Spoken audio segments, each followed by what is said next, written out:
Assalamualaikum warahmatullahi wabarakatuh. Adik-adik mahasiswa program studi S1 Pendidikan Matematika di semua kampus yang ada di Indonesia, khususnya di STKIP PGRI Lumajang. Baik, izinkan saya menyampaikan atau menjelaskan tentang penyusunan modul ajar kurikulum merdeka. Tentunya ada beberapa hal yang berbeda terkait penyusunan modul ajar tersebut. Perbedaannya adalah kalau kurikulum sebelumnya itu memakai istilah RPP atau rencana pelaksanaan pembelajaran, pada kurikulum merdeka ini bukan lagi RPP melainkan modul ajar. Namun ada beberapa hal yang berbeda, ada juga beberapa hal yang sama. Yang samanya adalah di kurikulum sebelumnya itu tetap ada model pembelajaran, tujuan pembelajaran, kemudian tahapan-tahapan pembelajaran sama. Di kurikulum merdeka modul ajar itu di dalamnya juga sama, ada tujuan pembelajaran, tahapan pembelajaran, model pembelajaran sama. Namun ada beberapa yang terbaru atau istilahnya itu tambahan dari kurikulum sebelumnya. Baik, silakan disimak baik-baik video yang saya sampaikan ini atau penjelasan yang saya sampaikan.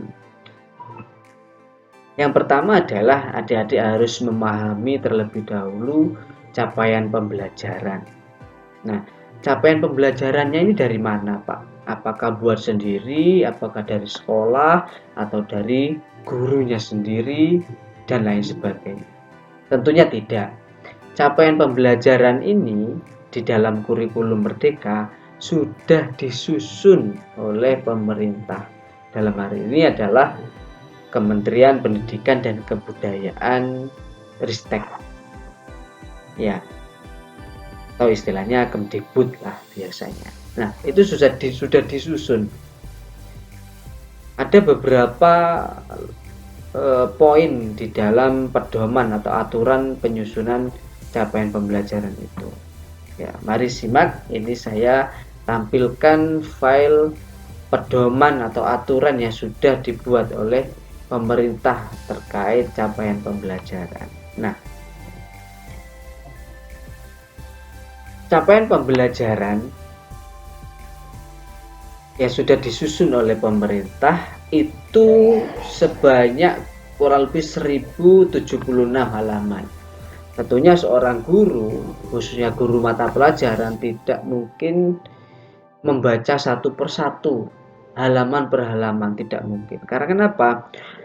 Capaian pembelajaran yang disusun oleh pemerintah ini untuk semua jenjang dan semua kelas. Misalkan adik-adik mahasiswa ataupun guru yang ingin membuat modul pembelajaran, itu langkah pertamanya adalah menentukan dulu mata pelajarannya. Mata pelajarannya apa yang sedang ibu-ibu atau adik-adik mahasiswa atau bapak ibu guru ampuh. Ya, karena di dalam capaian pembelajaran ini semua pembelajaran, semua materi atau beberapa materi itu ada di sini. Misalkan saya contohkan materi matematika atau mata pelajaran matematika. Nah, tidak mungkin kita cari satu persatu 1076 halaman ini, mencari halaman per halaman. Nah, kita harus punya kata kuncinya terlebih dahulu. Ya. Selain menentukan mata pelajaran yang rencana kita buat modul ajarnya, itu kita harus tahu dulu kelas berapa yang mau kita ajar atau yang mau kita buatkan modul ajarnya. Matematika itu kan ada kelas 7, 8, 9, 10, 11, 12 ya. Nah, itu kita kelas berapa yang mau nantinya kita buat modul ajarnya. Nah, di kurikulum Merdeka ini modul ajarnya itu tidak lagi menggunakan kelas 1, 2, 3, 4, 5, 6 sampai kelas 12, tidak, tetapi menggunakan istilah fase, di mana ada fase A, B, C, D, E, F. Tentunya ada pembagian dan pengelompokannya. Nah, ini saya langsung contohkan. Saya misalkan saya rencananya mau buat modul ajar kelas 10 SMA ataupun MA ya. Nah, untuk kelas 10 SMA ya, MA atau SMK atau program paket C itu masuk ke dalam fase E ya, untuk kelas 10 ya. Beda dengan kelas 11, kelas 12 beda lagi. Kita fokus atau saya fokus pada fase E, di mana itu setara dengan kelas 10 SMA, SMK ataupun MA atau program paket C ya. Kita fokus fase E ya, mata pelajaran matematika. Nah, kita cari ke bawah ya, ke bawah sampai ketemu fase E ya, fase E. Nah, ini fase E. Nah, ini capaian pembelajaran. Nah, kita sudah ketahui, sudah punya fase E kelas 10 mata pelajaran matematika. Capaian pembelajarannya adalah ini ya. Jadi kelas 10 itu capaian pembelajarannya ada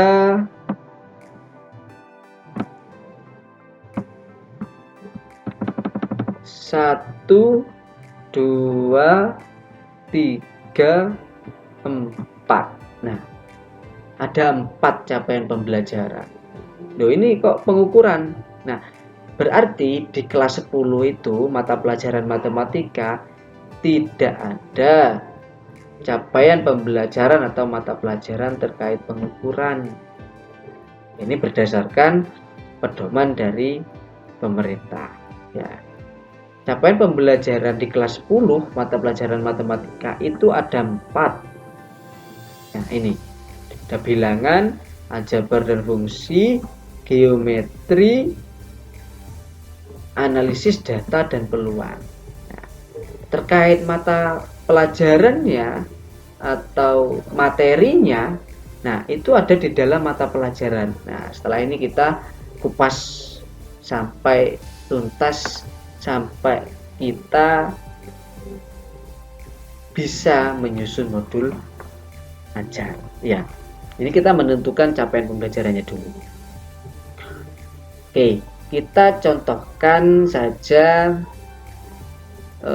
fokus di fase E ya, jangan ke fase yang lain, karena saya di sini contohkan fokus fase E kelas 10 SMA, SMK ataupun MA. Saya contohkan di sini elemen-elemen ini adalah bisa kita contohkan adalah materi-materi yang akan kita bahas di dalam modul ajar kelas 10. Saya contohkan geometri. Nih, geometri itu capaian pembelajarannya adalah ini. Di akhir fase E, peserta didik dapat menyelesaikan permasalahan segitiga siku-siku yang melibatkan perbandingan trigonometri.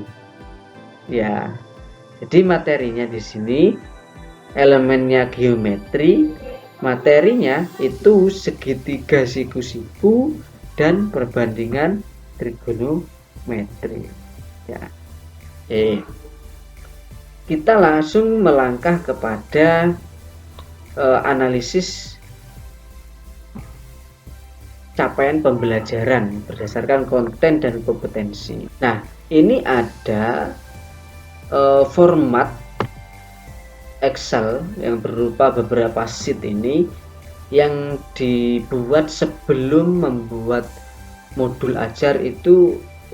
Bapak Ibu guru ataupun adik-adik mahasiswa harus menganalisis dulu. Artinya apa? Tujuan analisis ini adalah memudahkan Bapak Ibu guru ataupun adik-adik mahasiswa dalam membuat modul ajar. Kalau kita langsung membuat modul ajar itu nanti kerepotan atau kesulitan sebelum kita analisis dulu, ya. Oke. Tentunya di atas ada identitas mata pelajarannya, fasenya tadi kita fokus fase E kelas 10 program keahlian. Kebetulan ini saya contohkan punyanya SMK ya. Kalau program keahliannya silakan menyesuaikan atau jurusannya menyesuaikan. Nah, capaian pembelajaran fase E ini didapat dari mana, Pak? Ya. Bedanya capaian pembelajaran fase E dengan capaian pembelajaran fase E ini itu secara keseluruhan. Kalau capaian pembelajaran itu masing-masing elemen. Capaian pembelajaran fase E didapat dari pedoman tadi. Ya, di atas ini. Ya. Ke atas fase yang saya contohkan tadi. Nah, ini. Capaian pembelajaran fase E itu yang ini. Pada akhir fase E, peserta didik dapat mengeneralisasikan bla bla bla bla sampai ini. Saling bebas dan saling lepas. Itu kita tinggal copy dan kita pastekan ke sini. Pada akhir fase E, peserta didik dapat mengeneralisasi bla bla bla bla sampai saling lepas, saling bebas dan saling lepas. Nah, ini kalau di dalamnya itu sudah dimuat beberapa materi yang dituangkan dalam beberapa elemen ini, ya. Saya ulangi lagi, capaian pembelajaran fase E ini didapat dari file capaian pembelajaran yang sudah saya tampilkan ini. Ya, kita tinggal copy, tinggal pastekan ke dalam sheet Excel ini. Ya.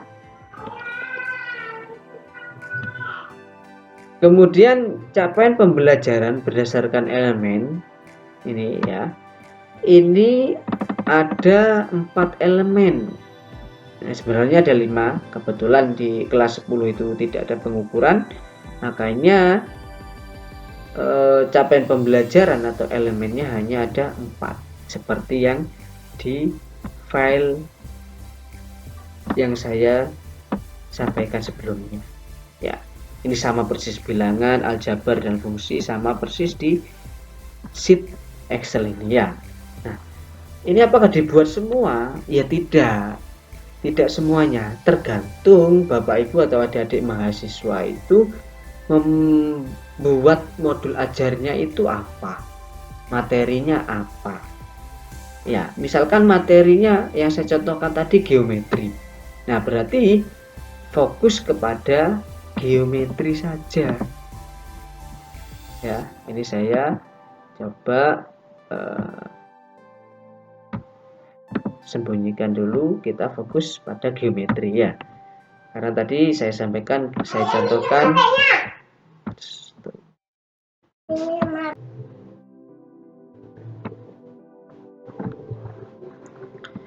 ya, saya lanjutkan.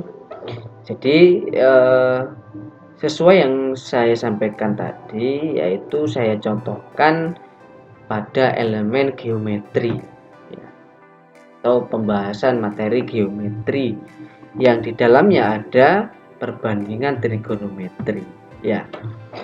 Jadi dalam penyusunan capaian pembelajaran di file Excel ini itu cukup satu elemen saja.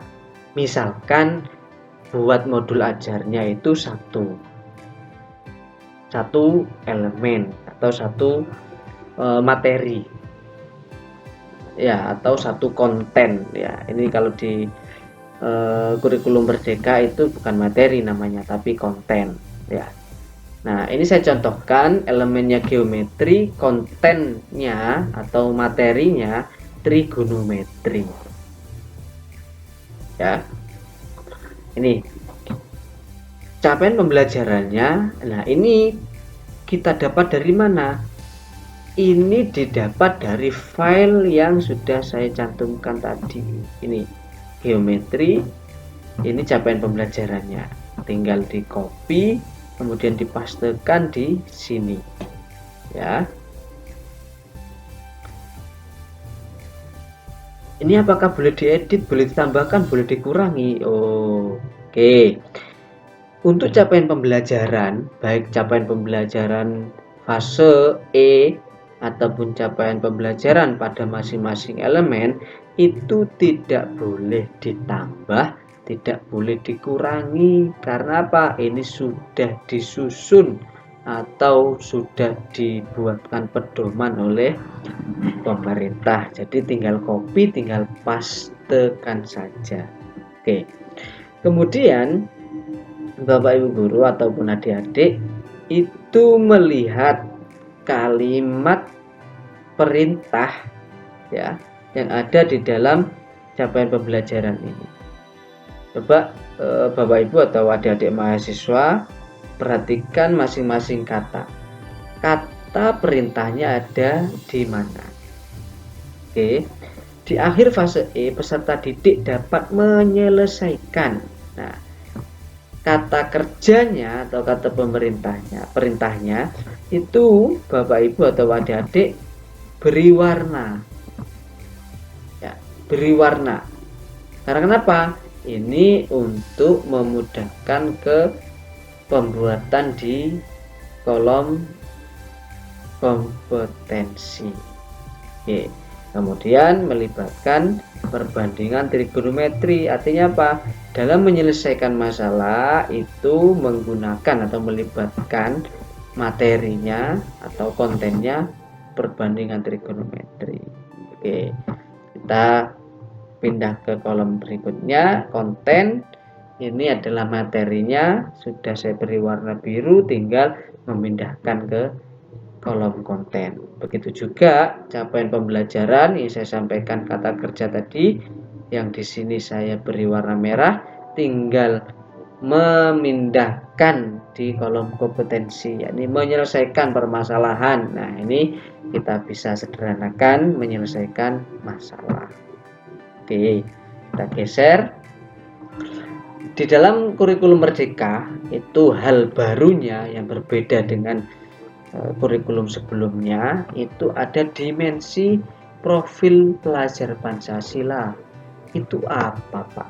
Nah, dimensi profil pelajar Pancasila itu adalah siswa ketika mengerjakan atau mengikuti pembelajaran, tentunya pasti nanti di akhir pembelajarannya guru inginnya bisa, inginnya paham, inginnya memiliki kemampuan bernalar, memiliki kreativitas, memiliki jiwa gotong royong, memiliki mandiri dalam mengerjakan soal misalkan. Nah, itu yang dinamakan dengan dimensi profil pelajar Pancasila. Inginnya guru ke siswa setelah belajar mata pelajaran atau materi perbandingan trigonometri itu apa? Inginnya guru apa? Setelah mempelajari perbandingan trigonometri, guru itu inginnya siswa bagaimana? Nah, itu yang dinamakan dengan dimensi profil pelajar Pancasila. Apakah dalam pembelajaran perbandingan trigonometri itu inginnya guru siswa memiliki bernalar kritis? Kalau yang nomor 1 ini insya Allah sudah semuanya inginnya seperti ini ya. Tapi ada bernalar kritis. Apakah guru setelah menyampaikan materi perbandingan trigonometri, siswa itu memiliki eh, bernalar kritis, memiliki mandiri, memiliki kebinekaan global, memiliki kreativitas, atau memiliki jiwa bergotong royong. Nah, ini inginnya guru apa, Pak? Apakah dimensi profil pelajar Pancasila ini ditulis semua? Tidak. Dimensi profil pelajar Pancasila itu menyesuaikan keinginan guru. Pada materi perbandingan trigonometri itu inginnya guru siswa itu apa? Misalkan inginnya bernalar kritis dan kreatif. Ya sudah, di sini dituliskan dua saja. Ya, dituliskan bernalar kritis dan kreatif. Ya, misalkan. Ya cukup dua saja. Nah, ini nanti akan berdampak atau berimbas pada penyusunan modul ajar. Bisa dipahami ya? Oke. Setelah ini sudah selesai, kita melangkah pada sheet yang kedua. Karena di sini elemennya hanya satu, atau yang kita buat modul ajar itu satu elemen, makanya di set berikutnya itu cukup satu. Nah, ini contohnya kebetulan ada 4, karena tadi elemennya ada 4. Kalau elemennya satu sesuai yang modul ajar Bapak Ibu dan adik-adik mahasiswa susun, berarti di sini cukup menyesuaikan elemen. Nah, CP itu capaian pembelajaran, TP adalah tujuan pembelajaran. Elemennya geometri, berarti di sini TP-nya adalah geometri. Oke. Nah, di elemennya geometri sudah sama dengan yang di sini, geometri. Capaian pembelajarannya harus sesuai dengan yang di sini. Oke. Kemudian di sini kontennya. Nah, kontennya itu adalah trigonometri. Ya, ini kurang perbandingan. Oke, sesuai. TP geometri itu melihat dari CP-nya. Kontennya ini berarti di TP geometri kontennya juga sama. Oke. Kemudian kode ini itu penulisannya bebas Bapak Ibu atau adik-adik mahasiswa, artinya 1, 2, 3, 4, 5, 6 ini adalah urutan dari materi yang Bapak Ibu atau adik-adik sampaikan ya. Tidak mungkin di G1 atau pertemuan pertama ataupun penyampaian pertama ini tidak mungkin langsung menghitung jarak atau menganalisis jarak, kemudian mendeskripsikan jarak. Nah, itu tidak mungkin. Karena kenapa? Di awal pembelajaran perbandingan trigonometri itu otomatis yang di dasar-dasarnya dulu. Nah, perbandingan trigonometri untuk konsep dasarnya itu harus menentukan nama sisi dalam segitiga siku-siku dulu, kemudian menentukan perbandingan trigonometri dan sebagainya. Nah, tujuan pembelajarannya ini didapat dari mana? Nah, tujuan pembelajaran ini dibuat sendiri oleh guru, Bapak Ibu ataupun adik-adik mahasiswa. Jadi tujuan pembelajaran ini dibuat sendiri, tidak ada lagi di file capaian pembelajaran dari pemerintah ataupun file dari capaian pembelajaran ini, itu tidak ada ya. Tujuan pembelajaran murni dibuat oleh guru, oleh Bapak Ibu guru atau adik-adik mahasiswa, tentunya berpedoman pada konten yang dibuat. Kontennya trigonometri, tidak mungkin tujuan pembelajarannya membahas tentang peluang atau yang lain kan ya. Tujuan pembelajaran ini dibuat sendiri oleh guru, oleh Bapak Ibu guru, oleh mahasiswa yang mengacu, yang berpedoman pada konten. Trigonometri otomatis kaitannya dengan segitiga siku-siku, kemudian perbandingan trigonometri, dan lain sebagainya. Ini juga bisa di-searching di Google atau di media sosial ataupun referensi lainnya terkait penyusunan tujuan pembelajaran. Tetapi tujuan pembelajaran ini dibuat sendiri oleh guru menyesuaikan kondisi kelas atau kondisi materi yang sedang diajarkan. Oke, konten. Nah, kemudian materi. Konten ini adalah materi utama dari pembelajaran matematika, yakni perbandingan trigonometri atau trigonometri. Ya, kontennya bisa dibuat trigonometri. Nah, materinya itu melihat dari capaian pembelajaran elemen geometri yang sudah saya warna tadi.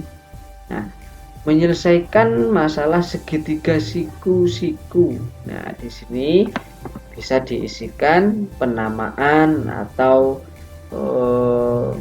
pemahaman pembuatan sisi segitiga siku-siku, penamaan sisi segitiga siku-siku, kemudian perbandingan trigonometri. Nah, ini melihat dari materi yang ada di capaian pembelajaran. Ya, capaian pembelajaran ini ada menyelesaikan masalah segitiga siku-siku. Ya, di kompetensi ini boleh ditambahkan penamaan segitiga siku-siku atau sisi segitiga siku-siku sesuai di sini, itu boleh. Ya, boleh-boleh saja. Dipahami ya?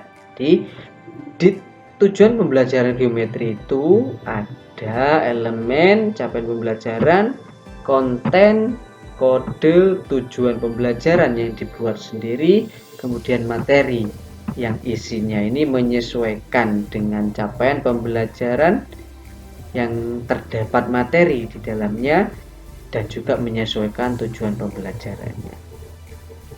Oke, modul ini adalah penyusunan urutan modul ajar saja. Oke, setelah TP itu ada ATP. Ya, ATP itu adalah alur tujuan pembelajaran. Nah, tadi kita fokus pada geometri. Ini saya carikan yang trigonometri. Nah, ini trigonometri. Nah, trigonometri ya. Ini kita fokus pada yang kolom biru ini. Ya, kolom biru ini. Nah, karena kita fokus di geometri dengan konten trigonometri, itu kita ini sama dengan yang ini. Ya, sama. Ini sama. Kemudian materi ini sama. Tinggal memindahkan ini. Ya. 8 ini sesuai yang tadi saya sampaikan, urutan dari pembuatan modul ajarnya, urutannya. Oke, kemudian JP, jam pelajarannya, itu seorang guru ataupun mahasiswa dalam membuat jam pelajaran ini tidak hanya asal membuat 1, 2, tidak, tetapi melihat tingkat kesulitan atau tingkat lamanya seorang guru itu menyampaikan memerlukan waktu beberapa jam, memerlukan berapa waktu jam pelajaran. Tentunya ketika membahas tentang materi ataupun membahas tujuan pembelajaran ini membutuhkan waktu yang lama, otomatis di jam pelajaran juga menyesuaikan. Ya, Karena matematika itu pada umumnya jam pelajarannya maksimal 4 JP ya. Oke, 4 JP, tapi 6 JP, 5 JP itu bebas, terserah gurunya, tergantung materi yang mau disampaikan atau tujuan pembelajaran yang mau disampaikan, itu tingkat kesulitan, tingkat siswa memahami itu bagaimana, apakah memerlukan waktu yang panjang atau yang pendek. Nah, itu yang guru menentukan jam JP-nya, jam pelajarannya. Oke, kalau tujuan pembelajarannya itu membutuhkan waktu yang lama, otomatis JP-nya dituliskan yang lama, sesuaikan dengan tingkat kesulitan pemahaman siswa terhadap materi. Kemudian strategi, ini adalah strategi pembelajarannya. Jadi strategi pembelajarannya ini bebas, tergantung seorang guru inginnya itu bagaimana. Banyak sekali model-model pembelajaran, strategi pembelajaran banyak. Ada discovery learning, PBL, jigsaw, project based learning, super item, dan lain-lain sebagainya. Banyak sekali strategi atau model pembelajaran. Nah, ini bebas gurunya. Namun perlu diketahui, modul ajar kurikulum merdeka yang wajib ada, wajib dicantumkan di modul ajar, wajib dilaksanakan dalam pembelajaran adalah problem based learning dan atau project based learning ya. Jadi problem based learning dan atau project based learning itu harus ada di dalam pembelajaran kurikulum merdeka. Boleh pakai problem based learning atau PBL, boleh pakai project based learning atau PJBL, atau dua-duanya, atau ditambah dengan atau dikolaborasi dengan strategi atau model-model yang lain, itu boleh. Yang penting harus ada, wajib ada salah satu antara PBL atau PJBL di dalam modul ajar kurikulum merdeka. Oke, baik, saya lanjut. Ini tadi dimensi profil pelajar Pancasila sudah saya sampaikan. Dilihat dari capaian pembelajaran tadi, inginnya guru itu berapa dimensi profil pelajar Pancasila yang diharapkan. Misalkan 2, berarti di ATP-nya di sini juga 2. Oke, baik. Kita langsung melangkah pada penyusunan modul ajarnya. Ya. Oke. Ini saya contohkan dari salah satu seorang guru di SMK Sunan Kalijogo, Randuagung, Lumajang, Jawa Timur ya. Ini untuk covernya ini ya bebas. Ini bebas kreasi mungkin seorang guru ataupun mahasiswa. Modul ajar matematika, kontennya ingat sesuai di awal tadi, kontennya perbandingan trigonometri ya, perbandingan trigonometri. Ini kompetensi keahliannya atau jurusannya. Di sini adalah penulisnya, penyusunnya ataupun gurunya. Nah, yang pertama itu ada bagian 1 informasi umum yang meliputi identitas modul, yang di dalamnya ada guru, nama sekolah, tahun pelajaran, kelas atau fase, kemudian jumlah jam pelajaran. Nah, kompetensi awal. Nah, kompetensi awal ini apa, Pak? Kompetensi awal itu adalah sebelum siswa itu diberi materi atau dijelaskan tentang perbandingan trigonometri ya sesuai ini, itu siswa harus apa, harus bisa apa ya. Tentunya kita ibaratkan kita mau naik sepeda motor. Nah, biar sepeda motornya itu jalan, otomatis pemiliknya, pengendaranya itu harus memiliki bahan bakar. Salah satunya ya, memilih bahan bakar yang berupa bensin. Nah, itu yang dimaksud di kompetensi awal. Jadi, siswa sebelum mempelajari perbandingan trigonometri harus tahu apa dulu, harus paham apa dulu. Nah, itu yang dimaksud kompetensi awal.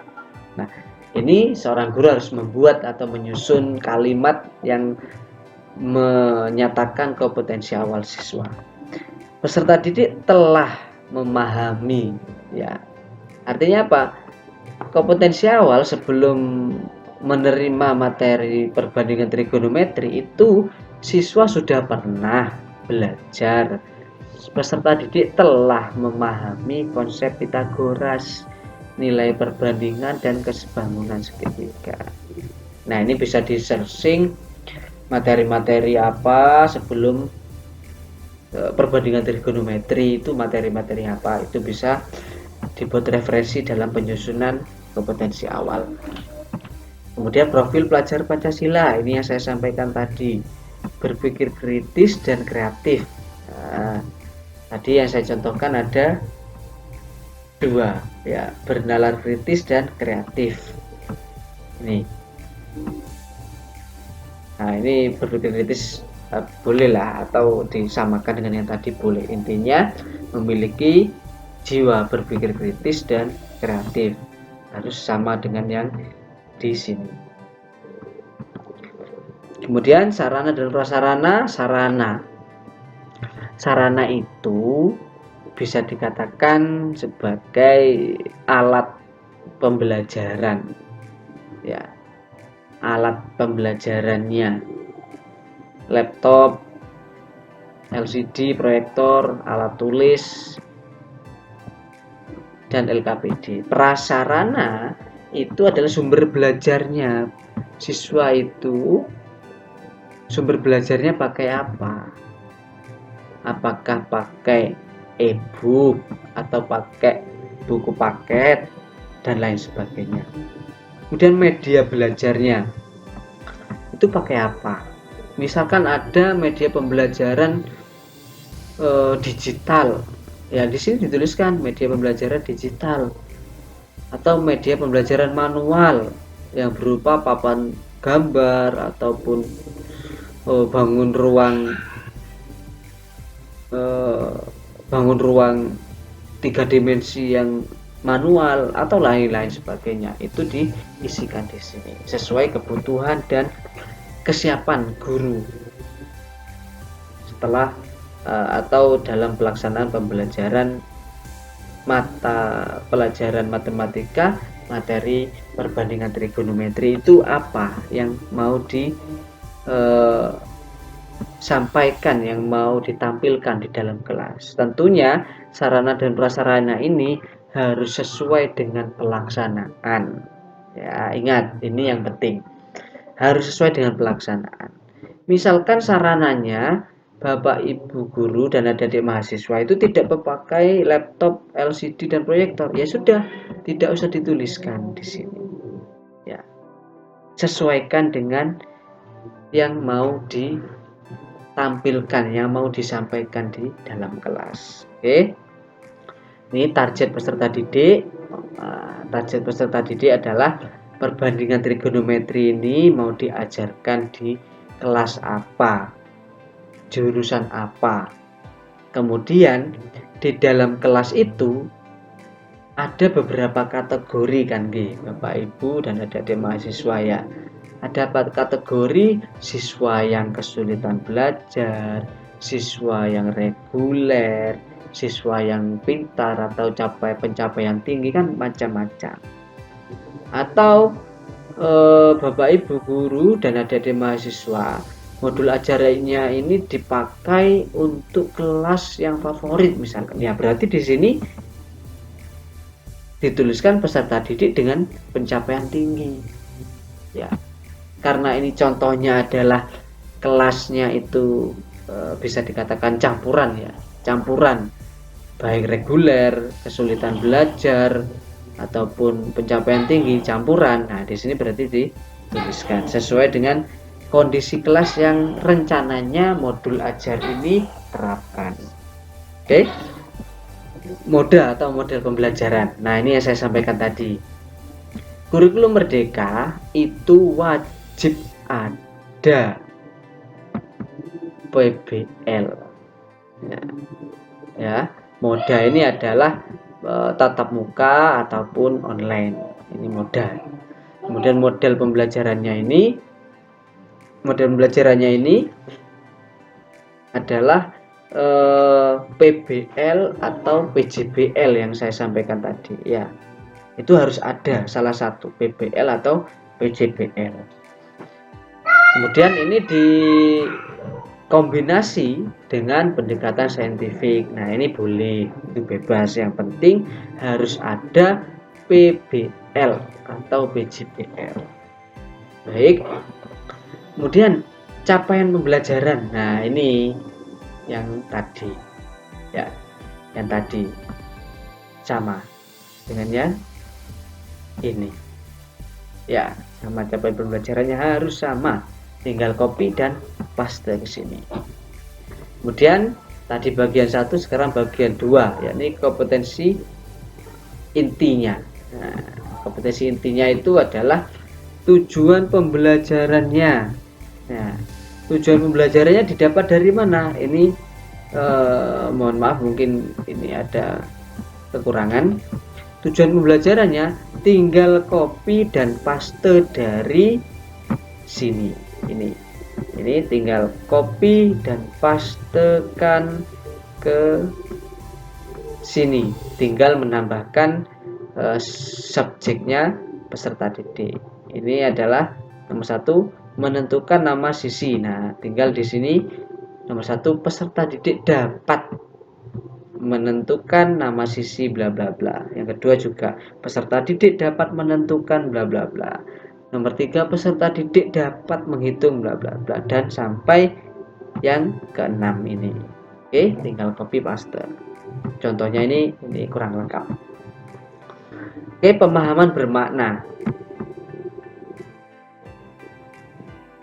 Nah, ini adalah pemahaman bermakna, penerapan konsep perbandingan trigonometri pada segitiga siku-siku dalam memecahkan masalah kontekstual. Ya. Oke. Nah, ini bisa seorang guru buat atau bisa cari-cari referensi terlebih dahulu terkait pemahaman bermakna. Nah,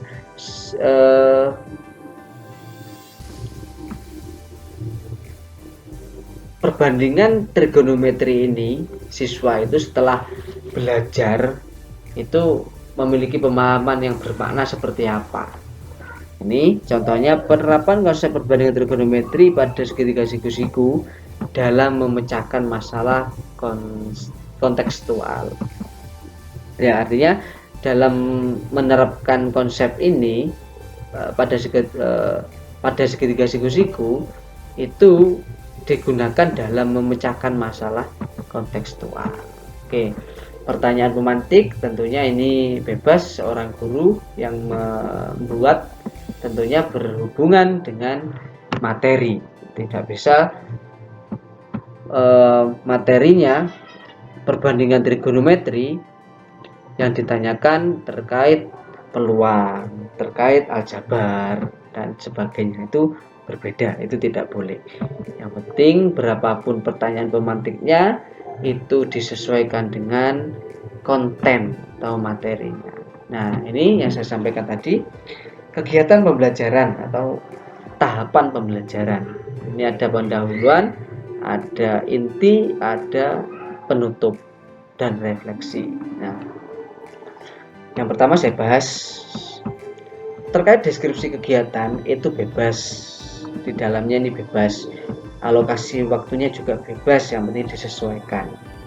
Pendahuluan ini sekali lagi saya sampaikan, tidak bisa seorang guru ataupun mahasiswa hanya mengucapkan assalamualaikum, waalaikumsalam, tidak boleh.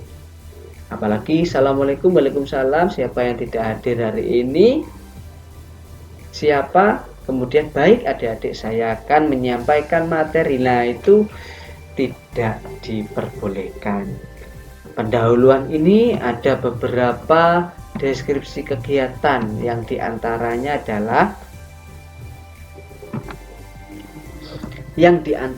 adalah peserta didik memberi salam kepada guru. Nah, ini karena yang saya contohkan ini adalah naungan pesantren, biasanya itu yang memberikan salam adalah siswanya.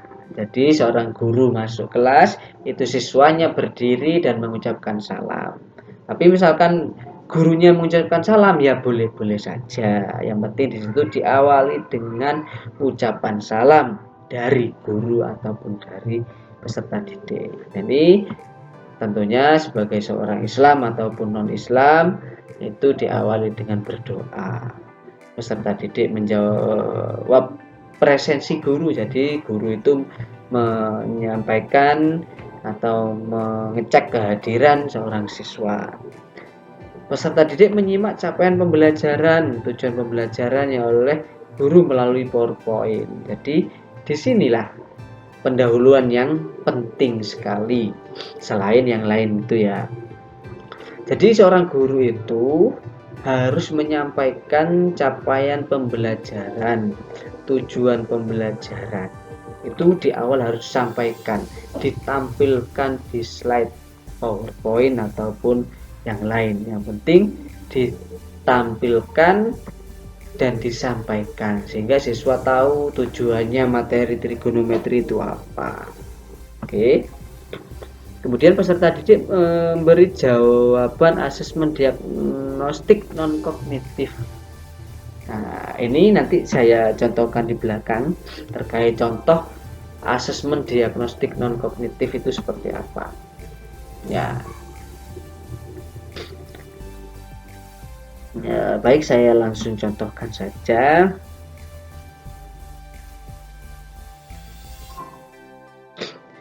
Asesmen diagnostik non kognitif itu adalah guru meminta seorang siswa mengamati lingkungan sekolah, lalu pilih emoji atau gambar berikut yang mewakili perasaanmu. Jadi diagnostik non kognitif itu bukan pertanyaan terkait trigonometri ataupun materi, melainkan memberikan sebuah motivasi atau semangat siswa sebelum melakukan pembelajaran. Nih, berikan pendapatmu tentang bagaimana kondisi lingkungan akan berdampak pada semangat belajarmu dan lain sebagainya. Ya, itu adalah asesmen diagnostik non kognitif. Jadi motivasi sebelum melakukan pembelajaran. Oke, lanjut. Peserta didik merespon pertanyaan pemantik ya. Jadi setelah guru meminta untuk memberikan jawaban asesmen diagnostik, siswa tentunya menjawab. Nah, itu adalah deskripsi kegiatan dari pendahuluan. Bapak Ibu dan adik-adik mahasiswa, bukan pendahuluan itu assalamualaikum waalaikumsalam langsung mulai pembelajaran, apalagi siswa langsung diminta membuka halaman LKS dan lain sebagainya, bukan. Tapi ada tahapan-tahapan untuk seorang guru bisa memberikan semangat kepada siswanya. Di deskripsi kegiatan ini boleh juga disisipkan review materi sebelumnya atau meminta siswa itu untuk menjelaskan ulang terkait mata pelajaran atau materi yang sudah dipelajari sebelumnya. Itu boleh. Misalkan baik adik-adik atau anak-anak sebelumnya sudah pernah Bapak Ibu sampaikan atau kita sudah mempelajari materi tentang ABC. Nah, mungkin sekarang bisa disampaikan kembali. Nah, itu bolehlah. Kalimatnya itu bebas. Yang penting intinya di deskripsi kegiatan ini boleh disisipkan review materi sebelumnya. Ya. Oke, kita masuk pada kegiatan inti orientasi peserta didik pada masalah. Ya, ini harus ada orientasi, ada mengorganisasi, ada membimbing penyelidikan kelompok. Nah, ini harus ada di dalam kurikulum Merdeka. Ya. Ini harus ada poin-poin A, ini harus ada A, B, C, D, E. Nah, itu harus ada. Orientasi peserta didik pada masalah. Jadi ini contohnya peserta didik dibagi kelompok, mengamati dan lain sebagainya. Ini contohnya. Ya, harus ada. Oke. Ini sudah bisa dibaca. Jadi di dalam modul ajar, karena wajib ada problem based learning atau PBL, itu di dalam kegiatan inti harus ada poin-poin seperti ini yang tercetak tebal ini. Nah, ini harus ada, tahapannya harus ada sampai A, B, C, D, E. Itu harus ada di dalam modul ajar kurikulum Merdeka. Oke, selanjutnya yaitu penutup. Penutup tentunya bukan lagi Assalamualaikum Waalaikumsalam, tetapi meminta peserta didik diajak ya. Peserta didik diajak menyampaikan poin-poin penting yang telah dipelajari pada pertemuan ini. Artinya apa? Sama mereview.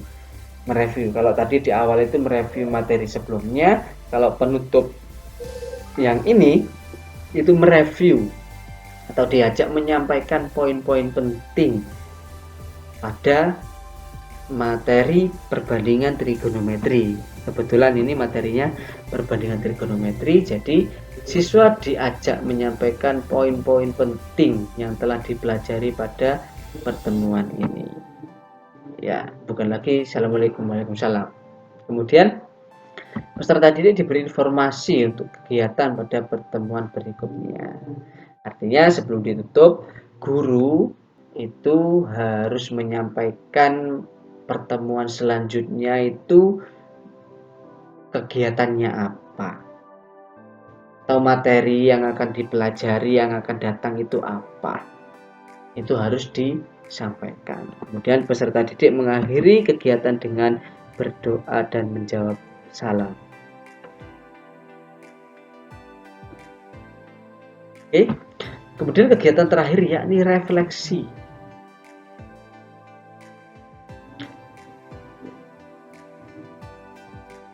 Nah, refleksi ini gunanya adalah memberikan meyakinkan seorang guru kepada siswanya, siswa terhadap gurunya, apakah sudah benar-benar memahami materi perbandingan trigonometri atau belum. Makanya di sini ada refleksi, apakah peserta didik telah memahami tentang konsep kesebangunan segitiga, apakah peserta didik telah memahami tentang perbandingan trigonometri pada segitiga siku-siku. Nah, ini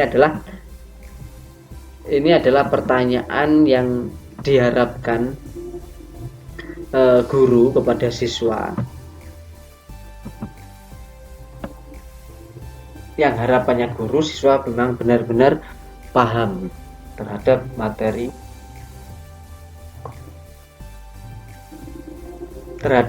yang telah disampaikan.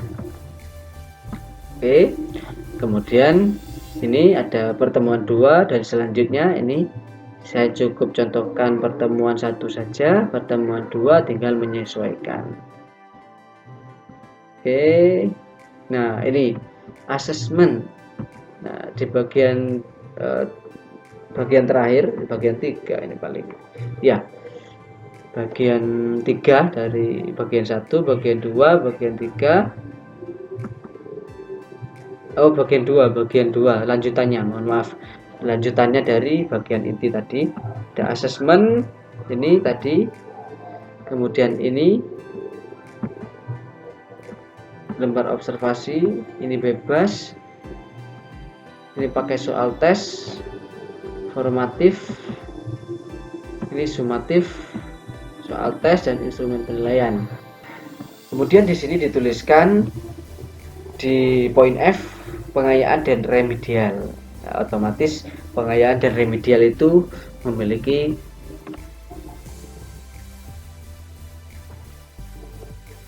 perbedaan, di mana pengayaan itu adalah peserta didik yang sudah mencapai nilai ketuntasan diberi pengayaan dalam bentuk materi pendalaman, ya, yang mencakup CP sebagai pengetahuan tambahan. Artinya apa?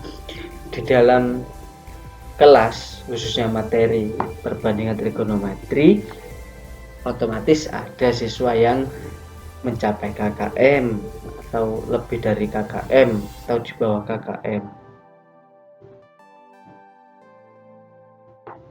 Nah, tentunya yang di bawah KKM ataupun di atas KKM itu harus diberi perlakuan yang berbeda, tidak boleh disamakan. Ya, makanya di sini ada pengayaan dan remedial. Pengayaan itu diperuntukkan bagi siswa-siswa yang nilainya sudah mencapai KKM atau lebih dari KKM. Itu diberikan pengayaan pendalaman materi. Ya, pendalaman materi tentang perbandingan trigonometri yang mencakup CP.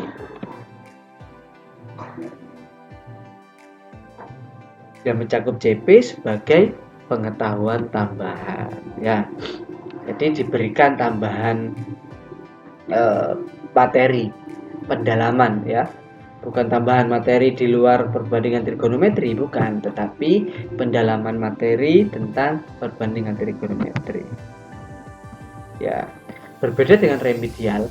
Remedial ini diperuntukkan bagi peserta didik yang belum tuntas atau belum mencapai nilai KKM, maka akan diberi review pembelajaran atau bahkan pembelajaran ulang sesuai dengan kebutuhan. Nah, artinya apa?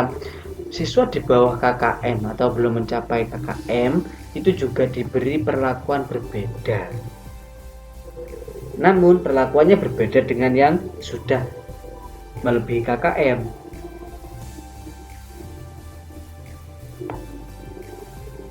Ya, berbeda. Kalau remedial itu diperuntukkan bagi peserta didik yang nilainya di bawah KKM atau belum tuntas, diberi review pembelajaran, ya, atau pembelajaran ulang sesuai dengan kebutuhan, ya. Jadi guru harus memang benar-benar bisa memahami seorang siswa yang sudah tuntas ataupun belum tuntas harus diberi perlakuan yang berbeda, agar nantinya di akhir semester atau di akhir pembelajaran, contohnya akhir pembelajaran kelas 10, itu memiliki kesamaan terkait kemampuan siswa tentang perbandingan trigonometri. Kalau yang kurang KKM dibiarkan ataupun yang pengayaan dibiarkan, tentunya di akhir kelas 10 nantinya juga akan berbeda terkait pemahaman siswa tentang perbandingan trigonometri. Makanya untuk mensiasati atau memberikan alternatif agar semua siswa sama-sama memiliki kemampuan atau pemahaman tentang perbandingan trigonometri, diadakan pengayaan dan remedial. Oke. Baik, di sini itu identitas guru dan kepala sekolah atau tanda tangan guru dan kepala sekolah. Dan yang terakhir lampiran 3. Lampiran 3 tentunya bagian 3, mohon maaf, bagian 3 lampiran itu ada glosarium yang isinya menjelaskan pengertian tentang kata yang mungkin seorang pembaca itu masih belum memahami, itu disampaikan di glosarium. Trigonometri, nah itu tidak semua orang tahu.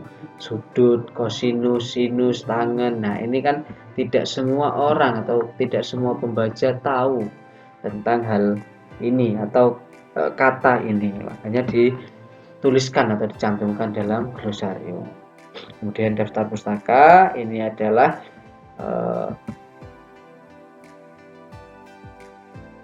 referensi.